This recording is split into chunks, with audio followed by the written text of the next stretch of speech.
Hello students, welcome to my live teaching learning session of MMPC 16. Today we will discuss about block 3, unit 7, 8 and 9 and block 4, international business finance and marketing. You know that your paper name is International Business Management. How business can manage if you are doing international trade with rest of the world. At present, all the economies are open economies and they are doing trade with rest of the world. And all countries, most of the countries are globalized, so that each and every country is following this international trade process. So what are the international business strategies and how international business strategies work, and what are the main sources of international business finance and marketing strategy? So in this today's session, we will discuss about all these things which are related with international business management. So let us start from international business strategy. International business strategy guides the operation of a business in international market. There are four types of strategy. Number one is international strategy. Number two is multi-domestic strategy. Number three is global strategy. And number four is transnational strategy. So international business strategy can be classified into four groups. One is international. This strategy mainly focuses on imports and exports and usually have their headquarters in home country. General challenge faced in this are managing global logistic, adhering to foreign regulations, setting up overseas offices, and more. For example, wine producers from France and Italy. So they are mainly focuses on import and export, but their headquarters mainly exist in their home country. Next is multi-domestic business strategy. Here business focuses on local market and have a decentralized structure. These have headquarters in home as well as in foreign countries and hence operate independently with little interference from central headquarters. It makes big investment in modification of products. For example, Nestle, Kraft Heinz, etc. So it is known as multi-domestic, in which business focuses on local market and have a decentralized structure, and their headquarter exists in home country as well as in foreign country because it is related with multi-domestic. Next is global. Global is totally inverse or opposite of multi-domestic strategy. It leverages economies of scale to extend reach and sales, also called as hub and spoke model, focuses on both home and foreign operations. For example, software and pharma companies. They are known as global business strategy. So it is just opposite to multi-domestic strategy because it leverages economies of scale. What is economies of scale? Economies of scale a firm can get when firm is increasing their business size. If firm is operating in a large size business operation, then firm can get some internal and external economies of scale. And to extend their sales and they can reach in home country, they can sell their product in home country as well as in abroad. So this global market strategy is known as hub and it focuses on home and foreign operations. Next, fourth is transnational. Transnational is most complicated strategy. It is a combo of or combination of global and multi-domestic strategy. So transnational strategy is the combination of global strategy and multi-domestic strategy. And every market has its separate marketing, research and development department to focus on local customers. For example, General Electric and Toyota. So these are the four main types of international business strategies. And generally, these strategies guide the operation of a business in international market. Now, next is the strategy of international business. What type of strategy used by international business operators? First is strategic positioning. A central tenet of the basic strategy paradigm is that in order to maximize its long-run return on invested capital, a firm must pick a position on the efficiency frontier that is viable in the sense that there is enough demand to support that choice. Configure its internal operations so that they support the position. Make sure that the firm has the right organization structure in place to execute its strategy. So the strategic positioning is mainly called the strategy paradigm that in order to maximize its long-run return on invested capital, a firm must pick a position on the efficiency frontier. It means we should use available resources in an efficient manner so that we can fulfill the required demand of the market and we can produce more output at least cost to fulfill the requirement of the consumers. Now next is theory of internationalization. What is the meaning of this theory of internationalization? This internationalization means when we improve the relationship with rest of the world and we are not limiting our trade only in domestic area. If we are doing trade with rest of the world, then that is called internationalization. And you know that at present all the economies are open economies, no one is closed. But in ancient time period, economies were closed. They did not have any relationship with the rest of the world. But at present, all economies are open. So internationalization theory was developed to provide an economic rationale for the existence of multinational enterprises. And multinational enterprises are those enterprises which do their business operation in their home country as well as in abroad. So multinational corporations are those corporations which are available in a giant size and they are doing business operations in most of the developing countries and underdeveloped countries where population is in large numbers, demand is more, but they have less resources to fulfill the requirements of the country people, so that they invite multinational corporations to start their business in their home country, and uh, they provide jobs and employment opportunities to the unemployed person. So this internationalization theory resets on two general axioms. One is firm chooses the least cost location for each activity they perform. You know that every producer want to gain maximum profit at minimum cost.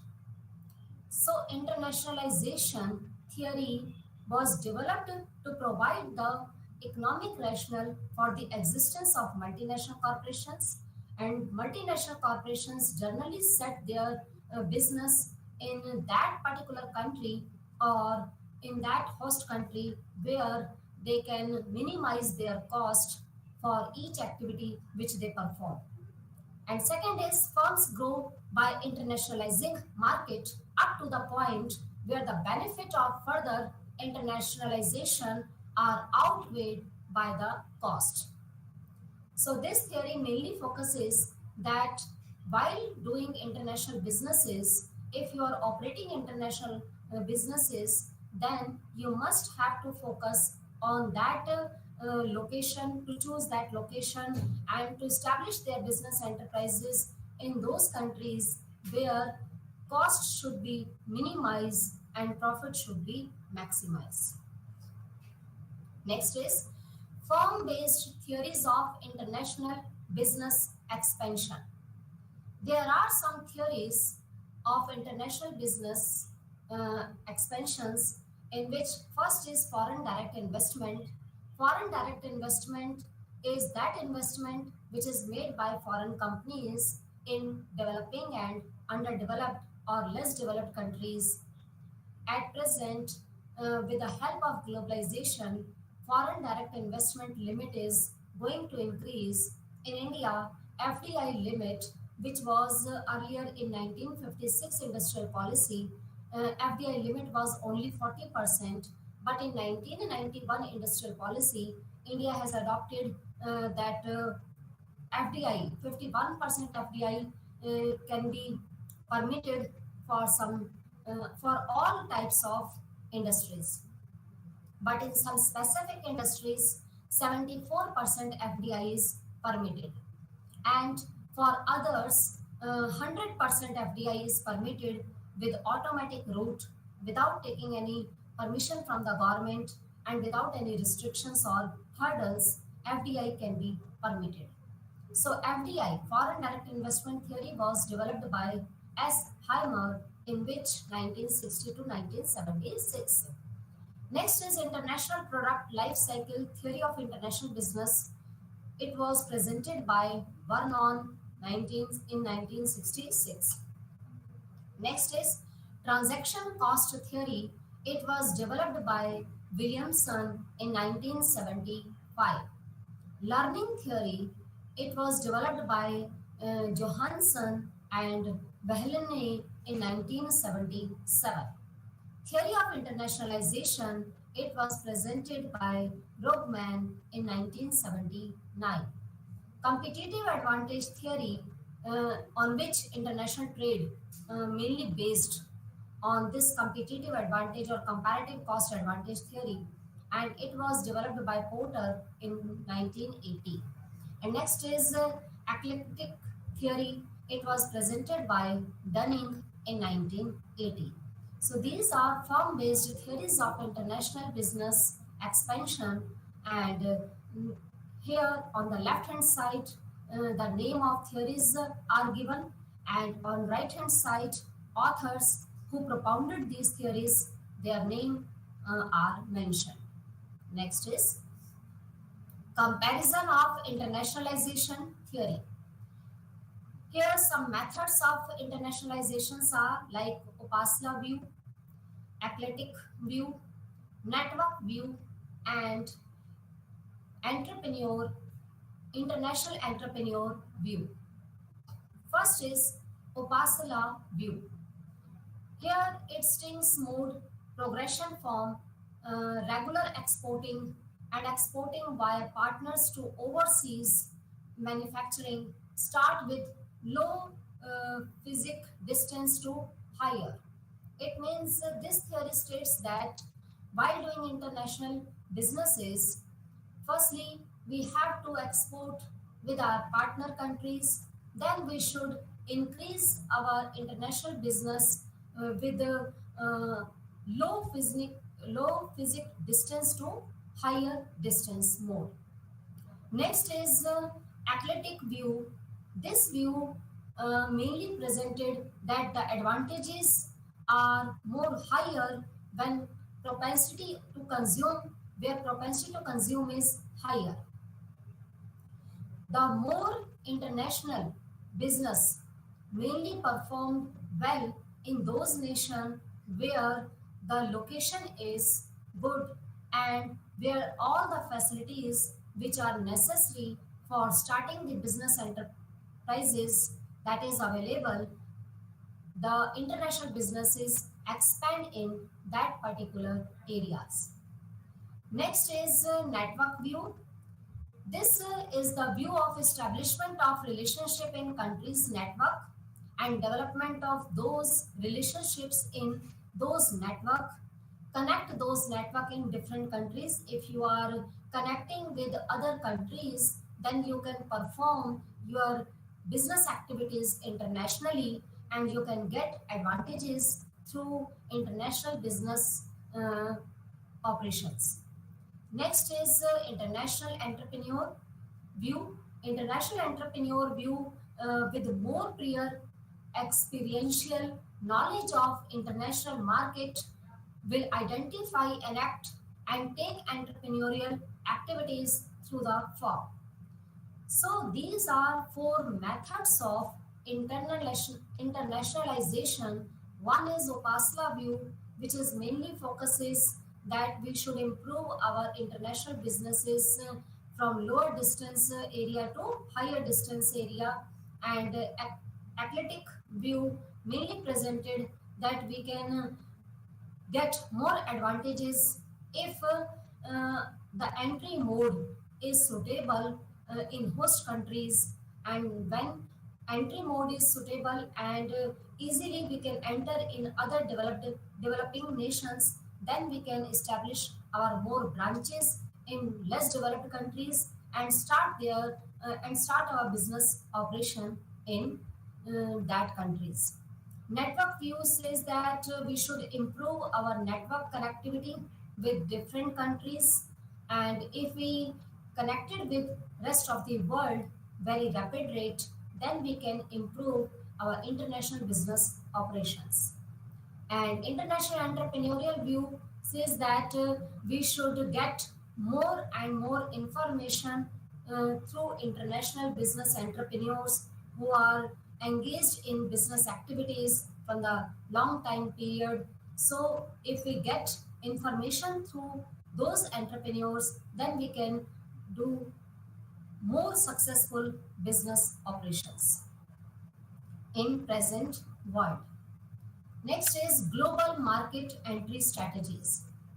How a firm or any business enterprises can enter into the global market. What type of strategy we have to follow while entering our business enterprises in global market. First is manufacturing at home. If you are manufacturing product in your home country and exporting in rest of the world, this is the first way to enter in global market. Second is if manufacturing is done in abroad but contractually or through franchising, licensing, manufacturing, management contracts, and turnkey projects. Through these contractual agreements, you can enter in global market. And third strategy is investment entry. You can invest your money in overseas, or you can invest your money through FDI in rest of the world, and through acquisition or joint venture you can enter in global market. So any business enterprises who are willing to enter in global market, they can follow these three strategies. And one is manufacturing at home, second is manufacturing abroad, but contractually they can enter in global market, and if they are manufacturing product at home country, then exporting directly or indirectly or piggybacking, they can enter in global market, and through investment entry they can enter in global market via FDI, overseas assembly, acquisition, and through joint ventures. So these are the global market entry strategies. Now next is organizational structure. What is the meaning of organizational structure? Organizational structure is a system that outlines how certain activities are directed in order to achieve the goals of an organization. Business organization has some different types of structure. So, organizational structure is a system which outlines how certain business activities are directed in order to achieve the goal of an institution or an organization. This is known as organizational structure. Next is there are so many types of organizational structure. Types of organization structures are basically classified into four groups. One is functional organizational structure. Second is matrix organizational structure. Third is projectized organization structure. And fourth is composite. Composite is the mixture of different types of organizational structure. So first is functional organizational structure. This first type is that structure in a bureaucratic organizational, it is known as bureaucratic organizational structure.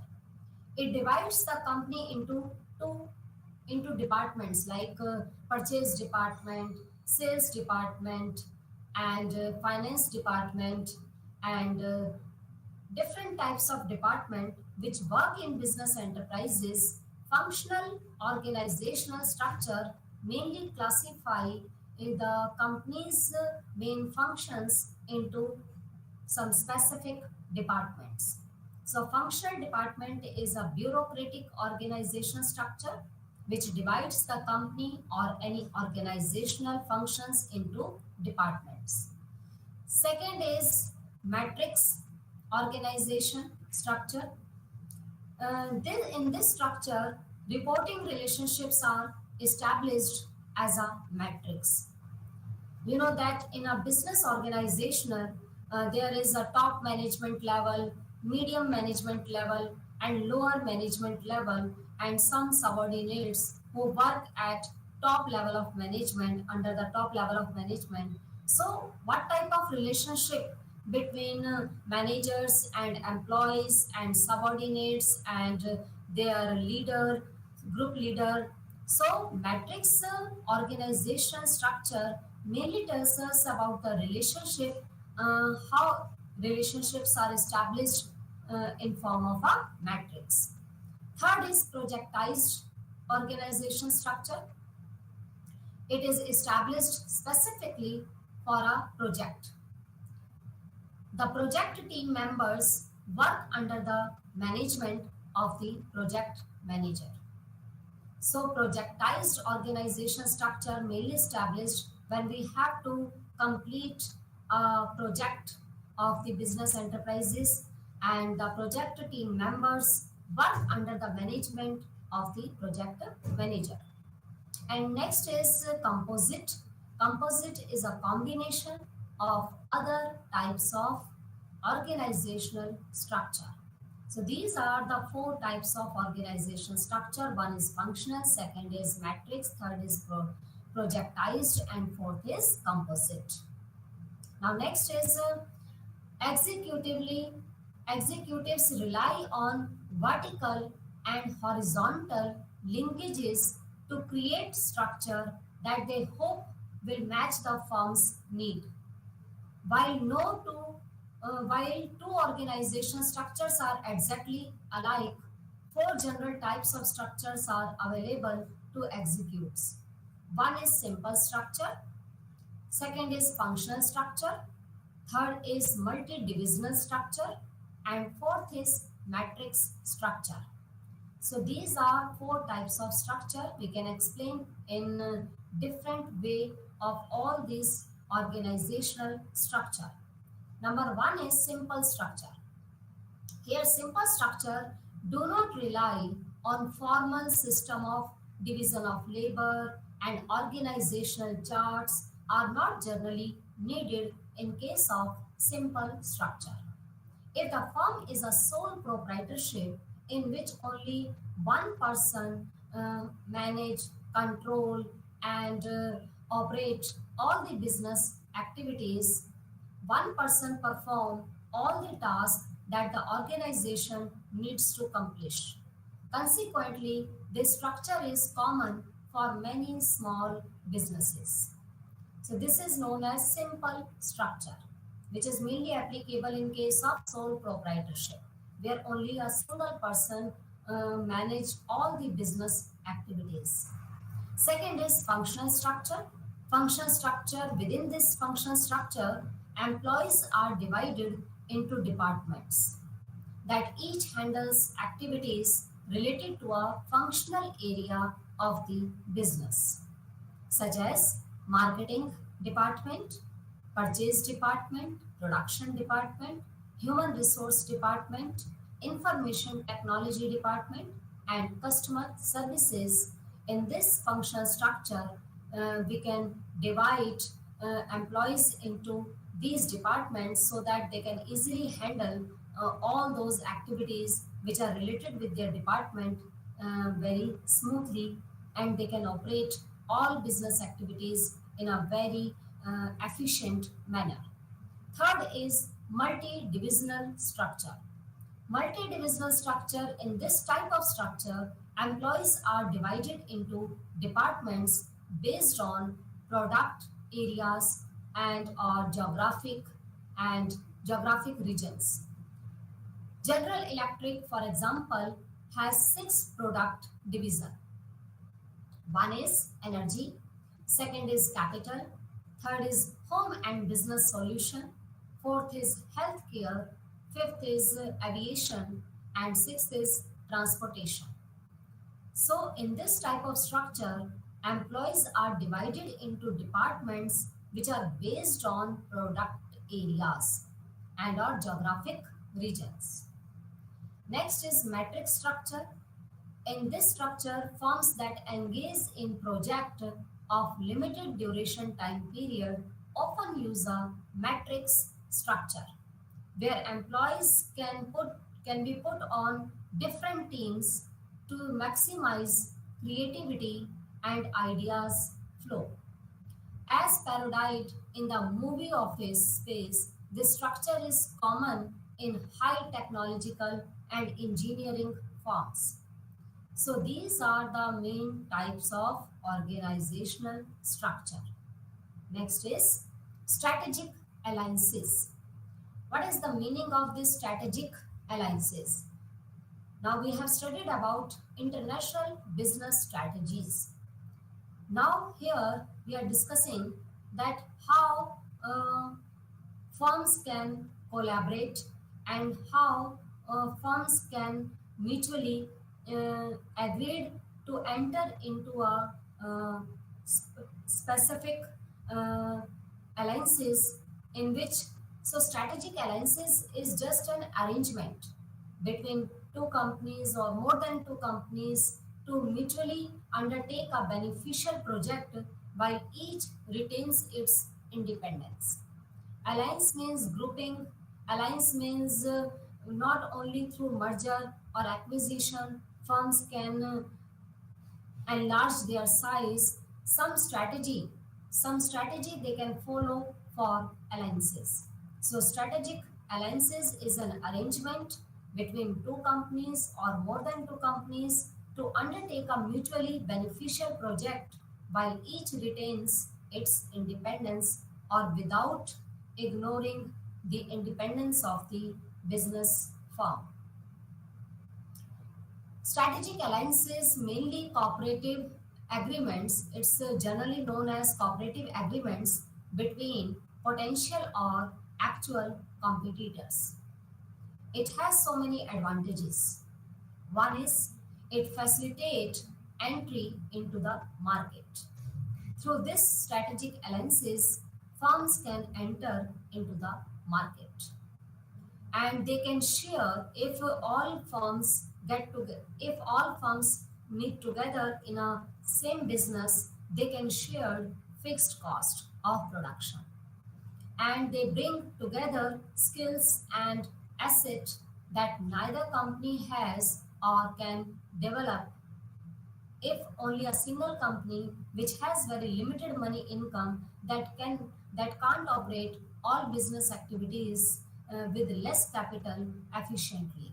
So if other firms also meet together and they can involve with the other companies and they bring uh, together skills and asset, then they can establish more uh, products and their goodwill in the market. So strategic alliances are necessary to establish industry technology standards, and there are some disadvantages of strategic alliances. Uh, Here some disadvantages are like competitors get low cost route to technology and market. So these are the advantages and disadvantages of strategic alliances. Next is strategic alliances is an agreement between two entities or two business firms to pool their resources for achieving a common business goal. What type of strategic alliances exist? There are two types of strategic alliances present generally. One is horizontal strategic alliances and second is vertical strategic alliances. And ways to enter in strategic alliances, what are the different ways through which a firm can enter in other business enterprises? A firm can enter in other business enterprises through joint venture or equity participation or non-equity participation. So these are the criteria through which a firm can enter in strategic alliances. And what are the reasons behind this? Why firms need these strategic alliances while doing international business?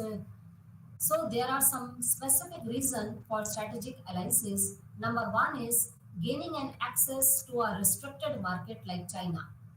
Uh, you know that China's economy is socialist economy. All the activities are controlled and managed by government or state.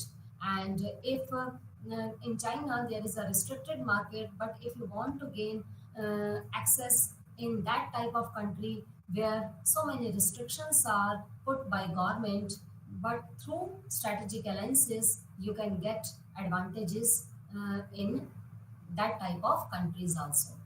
Gaining a foothold in new market. And third is increase the speed of development of new projects or products.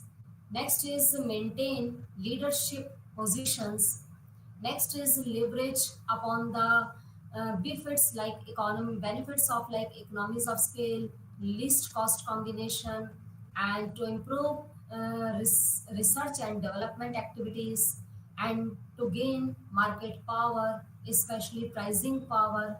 Next, to gain access to know-how of technology and to pool the resources like large fund capital intensive projects uh, through strategic alliances. This can be possible, and gaining competitive advantages against competitor. So these are the reason behind for in strategic alliances. Next is there are three types of strategic alliances. One is non-equity strategy alliances. Next is equity strategic alliances, and third is joint venture.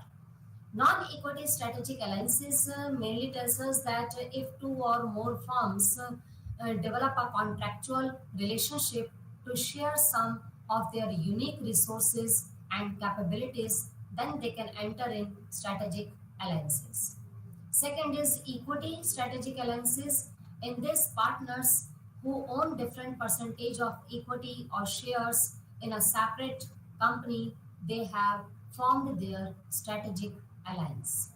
Next is joint venture. Two or more firms create a legally independent company by sharing some of their resources and capabilities.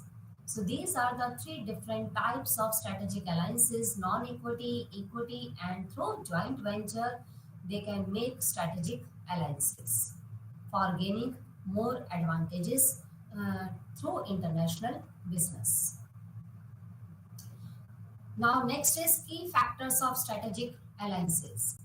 There are some key factors which involved in strategic alliances. That is, first of all, we have to select the proper partner for the intended goal, because if we choose bad partner for our business organization, and then we can't achieve our goal of the business enterprises, so we must have to select the proper partner for the intended goal. Second is share the right information.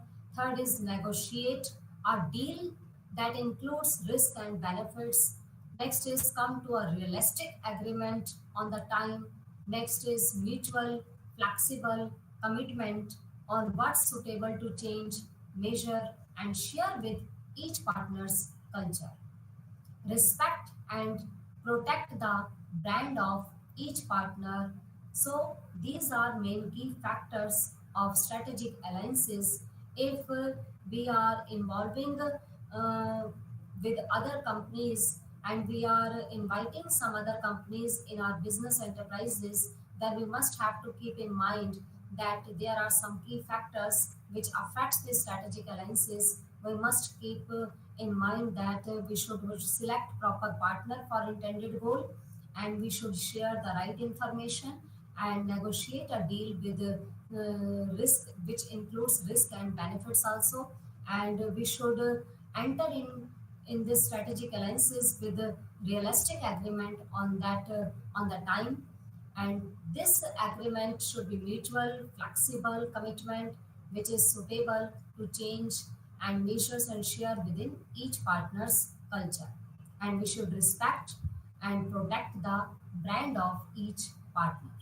Next is strategic alliances in traditional joint ventures and at modern form strategic alliances. Traditionally, strategic alliances was known as joint venture, but at present, in a modern scenario, this is known as strategic alliances. So, traditional joint ventures formed by a senior MNCs in an industrialized country and a junior local partner in a less developed countries. Its main goal is to gain market access for existing products. But in modern form, strategic alliances increasingly formed between firms in industrialized countries, and its main focus in the creation of new product, not to gain access in existing product. Its main focus is to create new products and technologies rather than the distribution of existing ones. In traditional joint venture, senior partners provide existing product and junior partners provide local marketing expertise, overcomes protectionist barriers, governmental contacts. But in a modern form of strategic alliances, often forced during the industry transition when the competitive positions are shifting from the and the very basic for building and sustaining competitive advantage is being defined. In a joint venture, both partners benefited. Senior partner achieved increased sales volume, and local firms gained access to new products and learn new skills. So there are different two types of strategic alliances. One is in a modern aspect. It's a modern form of strategic alliances which are existing at present. But traditionally it was known as joint venture. Next is types of strategic alliances are like franchising, licensing, management contracts, uh, turnkey projects, partnering with suppliers, pooled purchasing, partnering with distributor. These are the different types of strategic alliances. Franchising, you know that franchising pay a setup fee and agree to ongoing payment. So the process is financially risk free for the company. However, problems do exist, particularly with the loss of control over how franchisees run their franchise. So, franchising is a process in which the franchisor will pay franchisees pay a setup fee and agree to ongoing payment. So the process will be risk free, financially risk free for the company. But it has some disadvantages also because some problems may exist with the loss of control over the how franchises run their franchise. Next is direct export.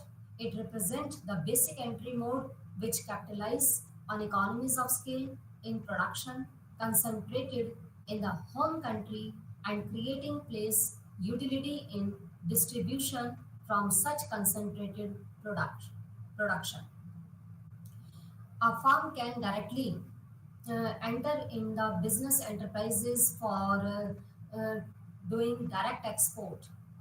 It means if a firm is manufacturing in a home country and they can directly enter in global market through direct export. And next is indirect export. It's a form of exporting which is done through trade intermediaries. Third is licensing.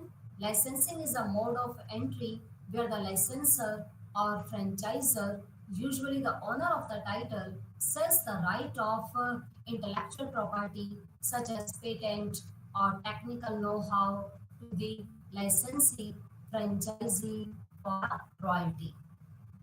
Next is turnkey projects.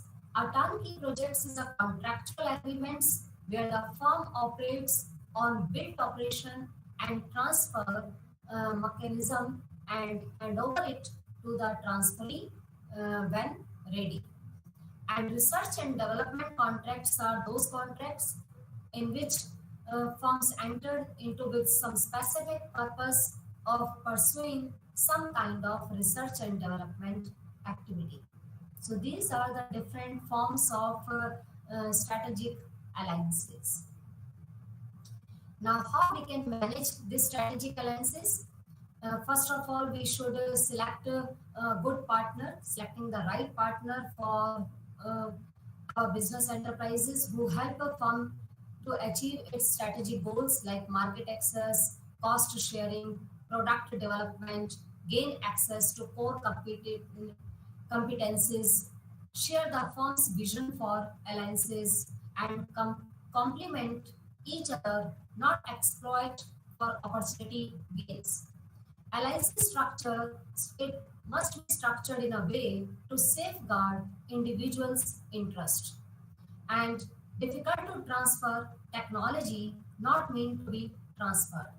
Guard against the risk of opportunism by partner and ensuring chances of equitable gains and extracting a significant credible con- commitments from partners in advance. So in this way, we can manage strategic alliances through partner selection and alliances structure. How strategic alliances create value?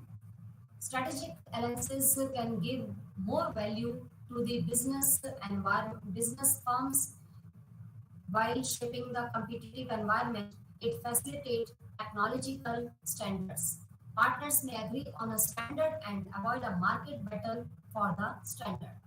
Next is facilitating uh, Take it collusion. Collusion means when a firms cooperate to each other, that is called collusion. Or partners may communicate within an alliances in subtle legal ways, whereas the same communication between competitors outside an alliances would be illegal. So these are the strategic alliances ways through which a alliance can create some specific value in a competitive business environment. Now next is regional trade blocks. This is also related with international business management trade topics. What are the regional trade blocks? Regional trade blocks are intergovernmental association that manage and promote trade activities for specific regions of the world. Major trade blocks are like European Union, NAFTA, NAFTA means North American Free Trade Agreements, and Mercosur, yani it means Mercado Communal Conocer, also known as Southern Common Markets. Next is Asian Association of Southeast Asian Nations. Next is SARC, South Asian Association for Regional Cooperations. These are major trade blocks. Regional integrations are like free trade area, it is known as FTA, and custom union, which is free trade within plus common external tariff. Tariff is import duties. Common market is means custom union plus free exchange of labor and capital. Economic union means common market plus common economic policies. Economic integration refers to economic union plus common social policies and a supranational authority. So in this way, regional integration is possible. Now, what is ASEAN? ASEAN? It is established in 1992. Total 6 members like Singapore, Brunei, Malaysia, Philippines, Thailand, and Indonesia enter in this agreement, and to establish a common effective preferential tariffs CEPT. C is common, E is effective, P is preferential tariff plan. To CEPT, this plan allows for tariffs ranging from 0.50% to 20% beginning with 15 products. In 1994, Asian countries formed AFTA in order to, it means Asian Free Trade Agreement, in order to develop in Asian trade. Free trade area and custom union. What is the difference between this free trade area? In free trade area is very least restrictions are imposed by government and loosest form of economic integration among countries. But custom union, in this members of a custom union dismantle barriers to trade in goods and services among themselves. In a free trade area, all barriers to trade among member countries are removed. But in common union, a custom union establishes a common trade policy with respect to non-members. Next is main benefits of trading blocks. There are some benefits which we can get through these trading blocks. Number one is an increase in foreign direct investment results from trade blocks and benefit the economies of participating nation. Second benefit is larger market we can create via trading blocks, permit economies of scale. Third is trading blocks bring businesses in numerous countries closer together, so resulting in greater competition. Next is trading blocks seeks to reduce protectionist and to encourage free trade agreements, and it measures such as tariff and quota tariffs, which should stimulate greater demand within the trading blocks.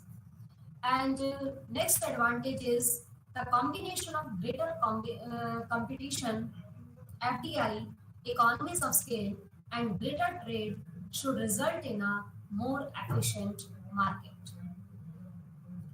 Now, next is what is international finance? All these things are related with your international business management, because in international business management you have studied about what is the meaning of international trade and how it is differ from domestic trade, and what type of strategy they can enter in global market business operations, and what are the different strategies of strategic alliances. And now we are studying here that what is the meaning of international finance.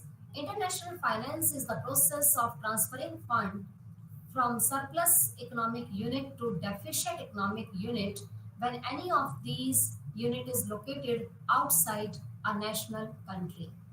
International finance is the branch of economics that studies the dynamics of exchange rate, foreign investment, and how these affect international trade. You know that International Monetary Fund is the main source of finance in global market. Its main history of IMF is it contracted Bretton Woods Agreement in 1944. When 1944 Bretton Woods Agreement contracted, then IMF created in 1946. It started to make services with the IBRD. IBRD is International Bank for Reconstruction and Development in 1947. Its main purpose is to make the price of foreign money to be safe. IMF can solve the problems of countries that doesn't want to allow the foreign money to make their currencies value higher. And IMF can stop the consequent bankruptcy of the world economic market. The World Bank is an agency of the United Nations. World Bank is a group of 5 organizations which focuses on providing funds for projects aimed at alleviating poverty, inequality, and promoting development. Currently, it has 184 members. Next is reason for entering international market. What are the reasons behind in enter into the international market? Why business enterprises always interested to enter in international markets? Because first reason is that growth. You know that each and every country wants to achieve higher growth.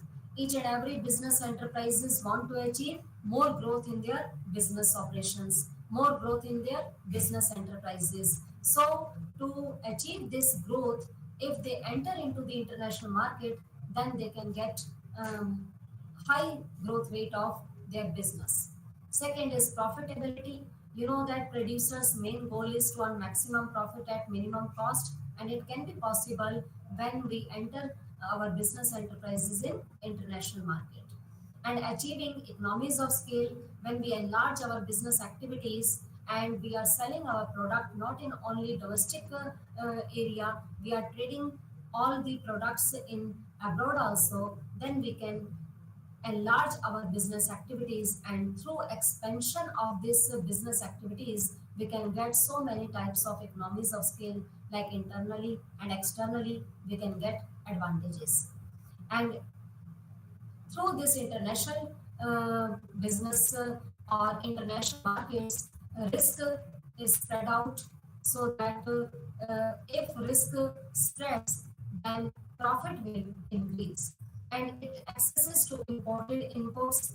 We can access those imports which are not available in our country. Then through international markets or international business operations, we can access those type of technology which is not available in our country. We can import these imports from rest of the world. And uniqueness of product or services, we can make our product unique in our the world through entering international market. And marketing opportunities, due to life cycle, we can get marketing opportunities, and we can spreading the research and development cost all over the world. So these are the reason behind the entering in international market. Now next is EPRG framework. This EPRG framework is known as ethnocentric. E means ethnocentric, G means geocentric, P is polycentric, and R is regiocentric. The main idea is to target global consumers who have similar taste, to borrow from every country what is best. It is known as geocentric. And ethnocentric is that do not adopt their product to the needs and wants of the other countries where they have operation. It means polycentric refers to equal importance to every country's domestic market, believe in uniqueness of every market. And regiocentric tells us that economic, cultural, or political similarities among regions. So this is the framework of EPRG. Next is international markets. International market is that market which works in internationally when one company trades or markets outside its home market.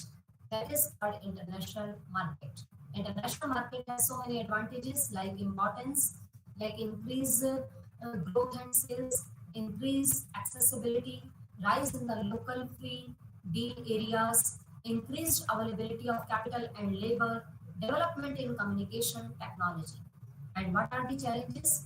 Challenges are like foreign rules and regulations, international accounting, cost calculation and pricing strategy, currency fluctuations, cultural disparity, and communication gap. So how we can overcome these challenges? If we make effective planning and effectively implemented, then we can overcome this problem. Proper application of marketing principles and accurate market identification, targeting, and decisions. Next is conclusion. In today's session, we have discussed about international trade and what type of strategic alliances exist in our country, how firms can enter in global market business activities, what are the different types of strategic alliances, and we have studied about organizational structure, what type of structure exists in each and every firm, and what type of structure we have to follow so that we can get more benefits through this international business activities. In this in today's session, we have also discussed about international marketing system, what type of international marketing system exists in our economy, and how a firm can get advantages through entering in international business activities. So in this session, international finances, we have studied about what are the important roles of trade blocks or regional trade blocks, which helps in the promotion of increasing the product and selling product in abroad. So in this unit, block 3 and block 4, we have studied about international business operations, international marketing, international finance, sources of international finance, IMF, World Bank, FDI. These are the main source through which we can get financial facilities for running our business operations. And here foreign exchange rate is also very important. Foreign exchange rate is that rate at which we can convert one country's currency into another country's currency. And foreign trade basically of two types, fixed and flexible. Fixed exchange rate is that rate which is fixed by the government, but at present fixed exchange rate is abolished or not going on. At present, flexible exchange rate is going on, which is determined through the forces of demand and supply of the dollar, and where both come intersect each other, flexible exchange rate is determined. So we can trade with the rest of the world very easily at present because countries are globalized and all countries are interested to gain maximum advantages through international trade. So we can conclude that once a firm has decided to go international, it has different alternatives to choose. It has different alternatives to choose amongst for getting the entry into the foreign markets. The choice depends very much on the resources of the firm and the market potentials for its product in the importing country. New systems and techniques are evolved and developed to conduct international business from time to time. So, in this session, we have discussed all these things like international trade strategies, business structure, organization structure, trade blocks, regional trade blocks, custom union, free trade agreement, protectionist trade agreement, Asian, NAFTA, uh, South Asian countries, what is the difference between free trade area and custom union, international marketing system, and international finance sources. So, in this session, we have completed all these topics, and I hope that you can understand this international business management, how a firm can do better in international market and a firm can get more advantages while doing international business operations. Thank you.